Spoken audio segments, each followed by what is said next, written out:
Hello everyone, welcome to my channel. आज हम इस वीडियो में इन्वायरमेंटल केमिस्ट्री से रिलेटेड कुछ इंपॉर्टेंट टॉपिक्स डिस्कस करेंगे।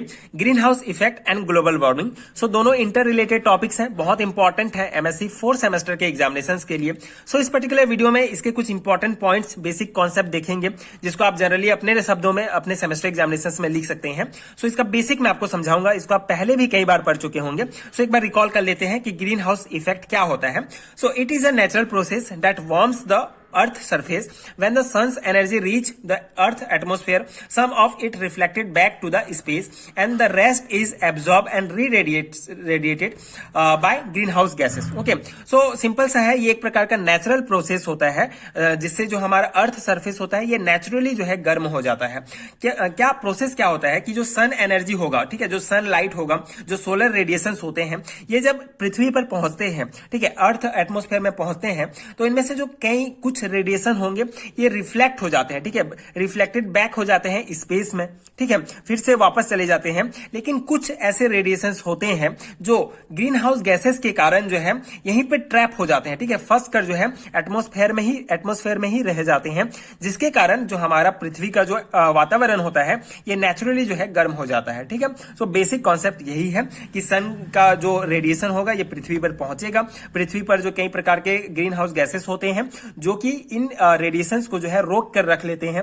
अब इनके रोक कर रखने के कारण हमारे जो पृथ्वी का वातावरण का जो है जो टेम्परेचर है ये इंक्रीज हो जाता है, तो इसी को ग्रीन हाउस इफेक्ट कहा जाता है। तो इसमें आपको क्या याद रखना है, ग्रीन हाउस गैसेस याद रखना है कि ऐसे कौन कौन से गैसेस हैं जो इन रेडिएशंस को जो है एटमोस्फेयर में ट्रैप कर लेते हैं। सो ग्रीन हाउस गैसेस में जो है water vapour, carbon dioxide, methane, nitrous oxide, ozone and some artificial chemical such as chlorofluorocarbon आते हैं। ठीक है, क्लोरोफ्लोरोकार्बन आते हैं। इनको आर्टिफिशियल केमिकल इसलिए कहा जाता है क्योंकि रेफ्रिजरेटर्स या एसी से जो है ये बाहर निकलते हैं, इसी कारण इनको जो है आर्टिफिशियल केमिकल्स कहा जाता है। ठीक है, सो ये जो है ग्रीन हाउस गैसेस हैं, ये आपको याद रखने हैं। Water vapour, carbon dioxide, methane, nitrous oxide, ozone and chlorofluorocarbon. Okay, and इसको जो है आप डायग्राम के द्वारा भी इस प्रकार शो कर सकते हैं। इसका जनरल एक डेफिनेशन लिख सकते हैं ग्रीन हाउस गैसेस क्या है इस प्रकार से, एंड एक डायग्राम इसका शो कर सकते हैं, जिसका डायग्राम आप शो कर सकते हैं जो इजी होता है, जो अपने से बना सकते हैं, उसका आप डेफिनेटली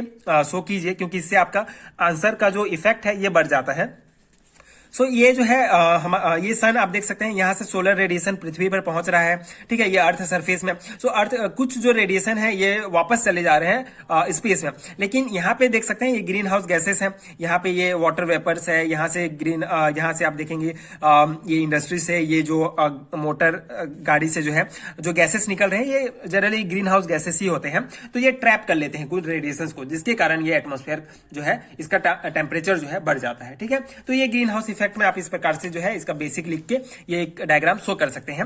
सेकंड टॉपिक है हमारा ग्लोबल वार्मिंग। सो ग्लोबल वार्मिंग क्या होता है, द ग्लोबल जो gradual heating of earth surface, oceans and atmosphere is caused by human activity, primarily the burning of fossil fuels that pump carbon dioxide, methane and other greenhouse gases into the atmosphere। ठीक है, तो ये इसी से related है। Global warming का मतलब क्या है, ग्लोबल वार्मिंग मतलब ग्लोबल मतलब पूरा विश्व, वार्मिंग मतलब गर्म, ठीक है, पूरा विश्व गर्म हो रहा है। इसका मेन कारण क्या है, ग्रीन हाउस इफेक्ट है, ग्रीन हाउस गैसेस है।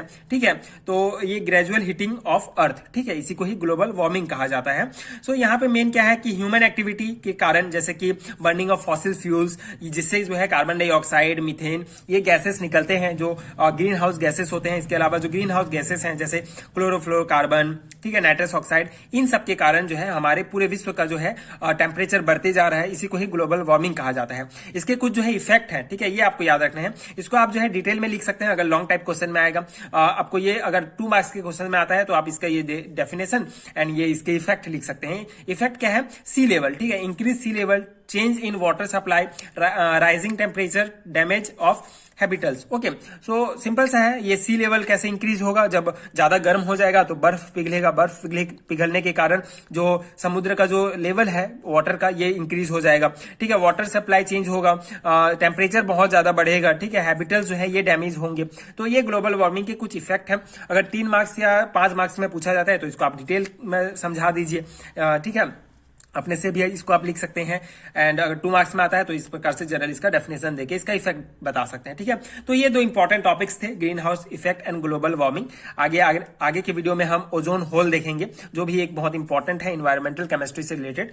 सो आई होप आपको समझ में आ गया होगा। बेसिक से इसका एक बार रिकॉल कर सकते हैं, इसको आप जनरली अपने शब्दों में लिख सकते हैं। ठीक है, सो आगे के वीडियोस देखने के लिए प्लीज चैनल के साथ जुड़े रहिए। प्लीज सपोर्ट कीजिए, like and subscribe to my channel and thank you so much for watching.